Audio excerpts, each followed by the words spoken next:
வணக்கம். Veg noodles எப்படி பண்ணலாம் பார்க்கலாம் வாங்க. ஈஸியாக வீட்டில் எப்படி பண்ணுறது பார்க்கலாம்.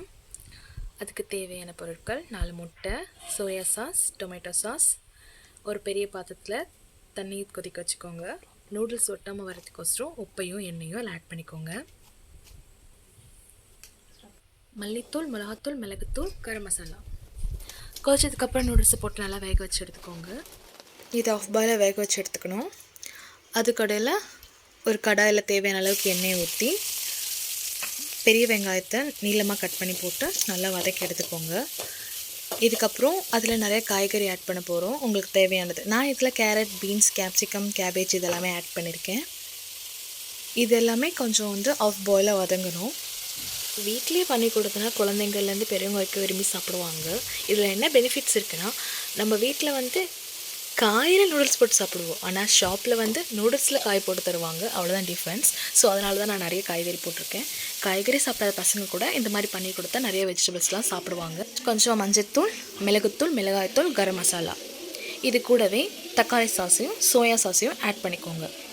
நெக்ஸ்ட் இது கூடவே நூடுல்ஸ் பேக்கோட ஒரு மசாலா கொடுத்துருப்பாங்க, அதையும் நீங்கள் வேணும்னா ஆட் பண்ணிக்கலாம், இல்லை ஸ்கிப் பண்ணிக்கலாம். இது கொஞ்சம் வேகட்டும்.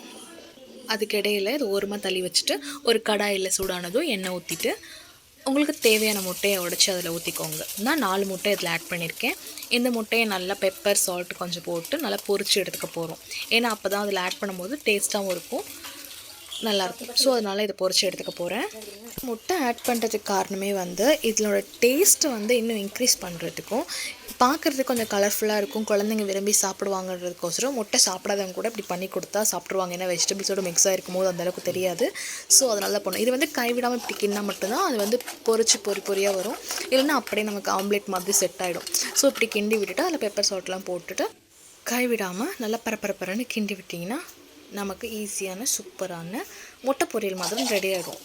இதை நம்ம என்ன பண்ண போகிறோம், அந்த வெஜ்ஜஸ் கூட மிக்ஸ் பண்ண போகிறோம். அதுக்கு முன்னாடி நான் உப்பு போட மறந்துட்டேன், அது கொஞ்சம் போட்டுட்டேன். நெக்ஸ்ட் இஞ்சி பூண்டு பேஸ்ட்டு மெயினாக போடணும், அதையும் மறந்துட்டேன். ஸ்டார்டிங்லேயே போடணும், நீங்கள் ஸ்டார்டிங்கில் போட்டுக்கோங்க. நான் மறந்ததுனால நான் இப்போ ஆட் பண்ணிக்கிறேன். இந்த முட்டையும் போட்டு நல்லா மிக்ஸ் பண்ணிக்க போகிறேன். மிக்ஸ் பண்ணிக்கிட்டு சால்ட்டு, ஸ்பைசஸ் எல்லாம் உங்களுக்கு ஓகேவாக இருந்துச்சுன்னா விட்டுறலாம், இல்லை கம்மியாக இருந்துச்சுன்னா ஆட் பண்ணிக்கோங்க. அப்புறம் வேக வச்சுருந்த அந்த நூடுல்ஸையும் போட்டு நல்லா ஃபுல்லாக அந்த மசாலாவில் ஃபுல்லாக நூடுல்ஸில் அப்ளை ஆகிற மாதிரி நல்லா கிண்டி விட்டுக்கோங்க. கிண்டி விட்டுட்டு டேஸ்ட் பாருங்கள். உப்பு கம்மியாக இருந்துச்சுன்னா கொஞ்சம் ஆட் பண்ணிக்கலாம், காரம் கம்மியாக இருந்துச்சுன்னா நீங்கள் பெப்பர் ஆட் பண்ணிக்கலாம். சூப்பரான சுவையான வெஜ் நூடுல்ஸ் ரெடி.